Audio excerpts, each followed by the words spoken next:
Good morning. Very happy Durga Shashti to all the subscribers. Thank you so much for squeezing out some time between pandal hopping during Durga Puja and tune into this video. Now, between pandal hopping and having different kind of meals from one puja mandap to another, wearing new shirts and trousers. Yes, it's just the beginning. Today is uh, Mahashashti, so wish everyone happy Durga Shashti.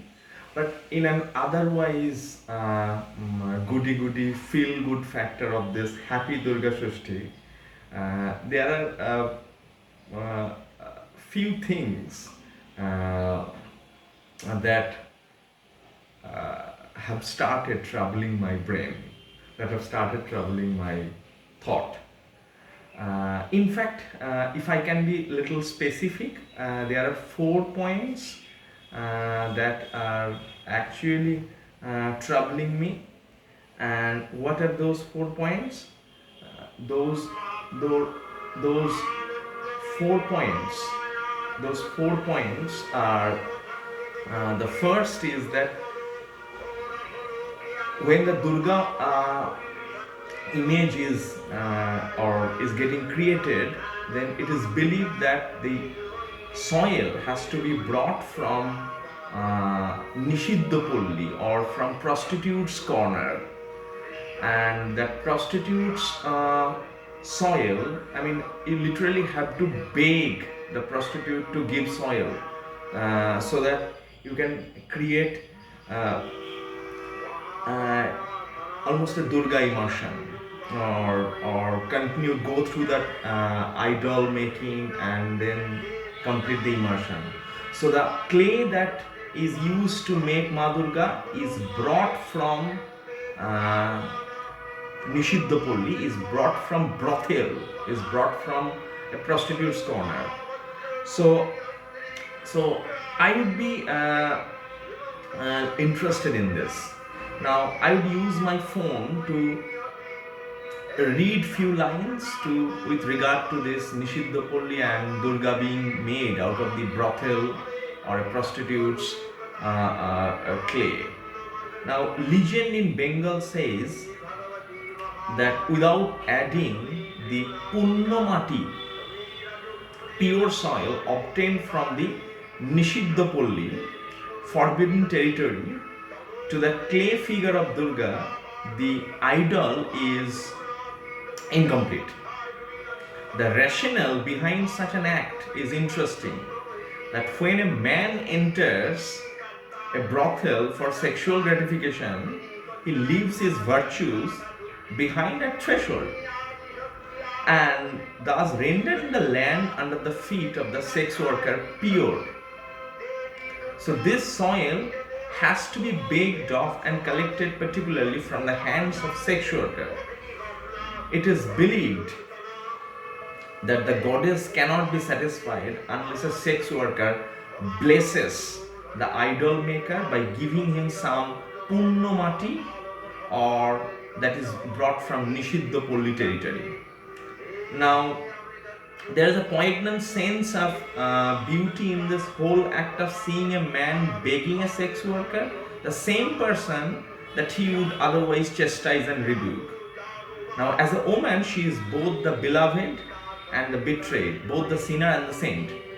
So, this is one thing, that you cannot make the idol of Ma Durga, Durga Pratima, without begging clay or soil from the brothel, from Nishiddhapalli, from a prostitute's corner.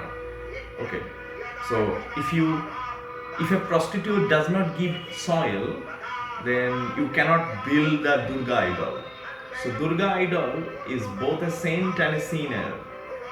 So there is something that is very interestingly related to this. You know, everyone goes to pandal hopping and sees Ma Durga. But I have a lucky or unlucky fortune or misfortune of seeing Durga idol from behind. But when I see Durga idol from behind, I see plenty of heads and sticks and stalks. They sort of are flung from the back of Durga. খড়কুটো বেরিয়ে রয়েছে পেছন থেকে.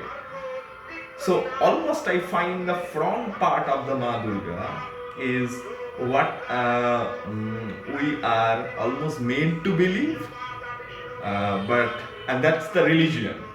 And behind the Durga, where the haystacks are still flung from the back of the Ma Durga Pratima idol, that is almost spirituality. So the front is religion and the back is spirituality. What is the difference between religion and spirituality? Religion is institutionalized spirituality, and spirituality is something that is optional, that is volatile, that is queer, and that is extremely liquid, and almost I find religion extremely structuralist and spirituality extremely queer, religion extremely patriarchal, and spirituality extremely feminist. So this is the second point. And the third point that is even disturbing my mind even more is that when Ma Durga, let's go back to the myth of the creation of the Ma Durga. So when Ma Durga was mythologically created, legend has it that the male gods had to create Ma Durga because they were oppressed by Mohishasura. So they gave away, all the male gods gave away all their weapons to Ma Durga and empowered her. In fact, some of the male gods feigned having seen Ma Durga so empowering. Okay, fine, it's all good. So it's all speaking in favor of Devi Pokho. It's all speaking in favor of beginning of Devi Pokho. It's all speaking in favor of Ami Nari, Ami Pari. It's all speaking in favor of women empowerment, right? But if you think it little carefully, that this whole business of women empowerment is based on patriarchy.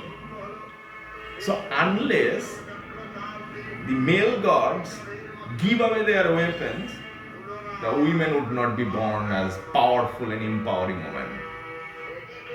So empowering, na? This is women empowerment, and this kind of women empowerment plays right into the hand of patriarchy. And that's why I found the second wave feminism or the second wave feminists are not symptomatically patriarchal, but I found the second wave feminists are extremely asymptomatically patriarchal. Okay, so this is the third point. And the fourth point that is plaguing my mind on this very happy, on an otherwise happy Durga Shashti, is a movie that I saw few years ago called Pink. The movie, I think Amitabh Bachchan was there, Taapsee Pannu was there, the other girls were there, and the movie is about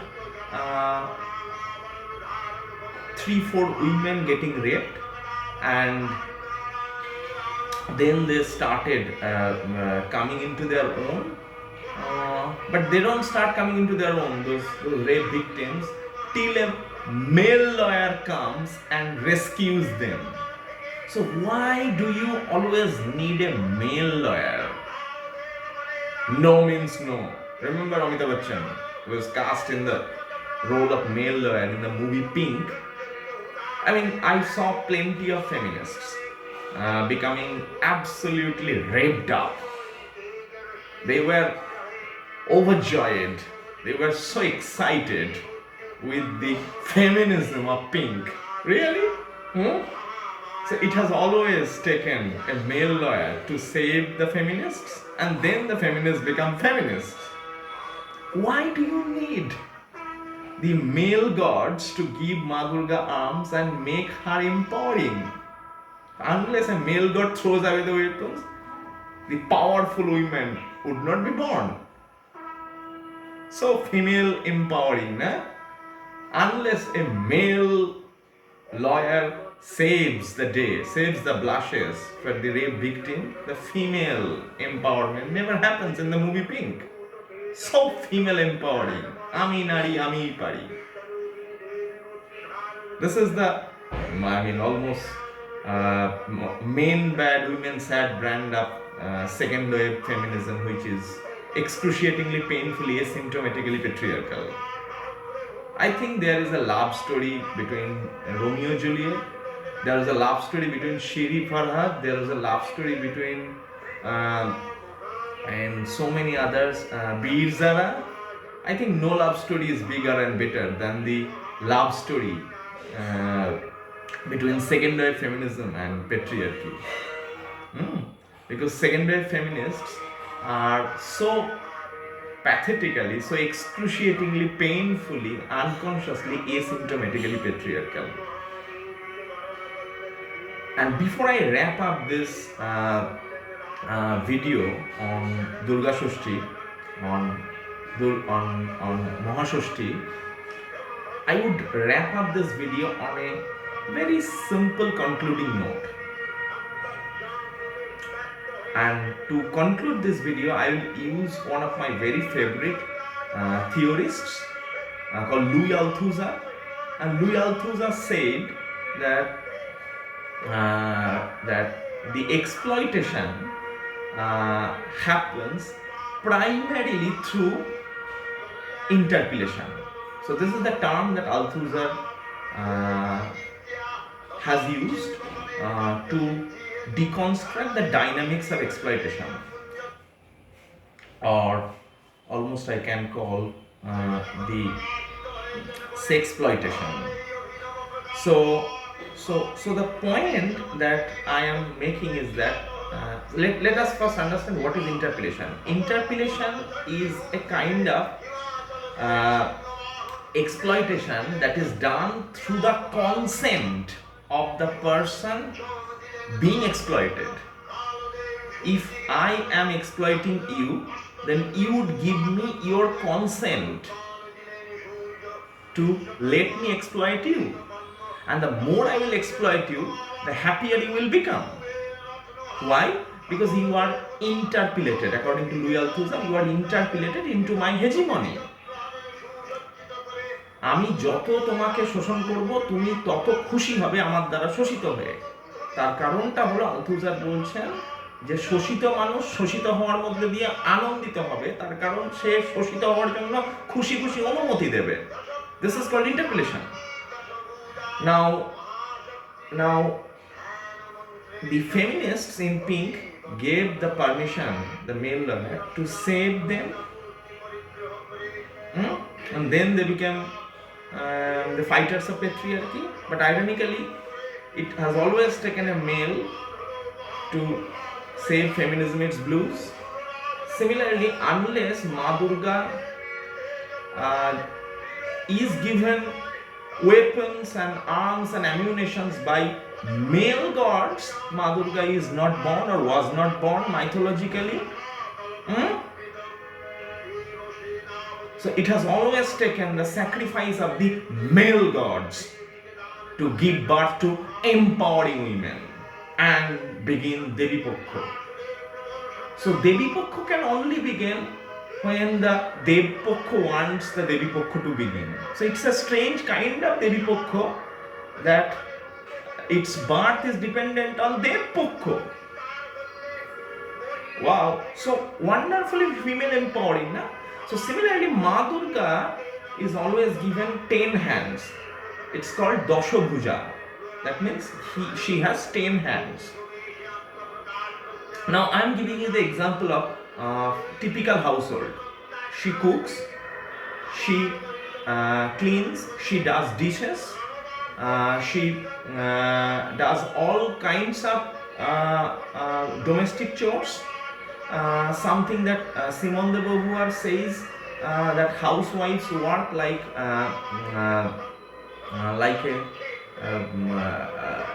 in repetition, and so much repetitive their work is that she has compared housewife with Narcissus. I don't think with Narcissus, I think with Sisyphus. I'm sorry, with Sisyphus. I think Simone de Beauvoir has compared housewives' daily boring repetitive chores with Sisyphean activities. So all the Grihobodhus are the Sisyphuses. They cook and they clean, they do dishes, they take care of children, they give birth to children, they are mothers, and we know how much motherhood is painfully patriarchal, because motherhood is important. And it's sad that some of the feminists found motherhood empowering, because motherhood is as important as my washing machine is important, because it cleans my clothes. Motherhood is as important as any machine that cools my house is important, like air conditioner. Motherhood is as important as this tab which helps me shoot this video is important. Similarly, motherhood is a machine of perpetuating patriarchy. So it just continues, resumes, and perpetuates patriarchy. That's why patriarchy absolutely loves motherhood. And nothing is more patriarchal than the concept of motherhood. So it's absolutely ironical when feminists find motherhood glorifying. Joys of motherhood and the joys of patriarchy. So therefore, the whole concept of a housewife is based on how many multitasking that a housewife can do, and she is cooking, and then she is taking care of children, then she is cleaning the dishes, then she is cleaning the houses, then she is mopping the floor, and then she is attending the Amazon courier boy who has come to deliver something that has been ordered online, and then she takes care of her husband, then she takes care of her in-laws or her father and mother, and then she again becomes pregnant. So how can she do all these things? Because she is a multitasker. And why is she multitasker? She is a Dashabhuja, like Ma Durga. So the whole theory of Dashabhuja is not empowering, is not Ami Nari Amrai Sob Pari. The whole concept of Dashabhuja is hardly related to Devi Pokho and female empowerment. In fact, the whole concept of Dashabhuja is related to interpellation. That patriarchy interpellates women into Dashabhuja so that patriarchy can make women do all sorts of work simultaneously. So Dashabhuja is not female empowerment. Dashabhuja is not a celebration of feminism. Dashabhuja is an example of exploitation and sexploitation. So much Nari Eman Pari, so much Devi Pokho's beginning is a celebration of female empowerment, and Durga, Ma Durga. Do you still think that Ma Durga is an example of female empowerment? Happy Durga Shashti. Thank you so much. And now stop watching this video and go and continue your pandal hopping to celebrate Devi Pokho.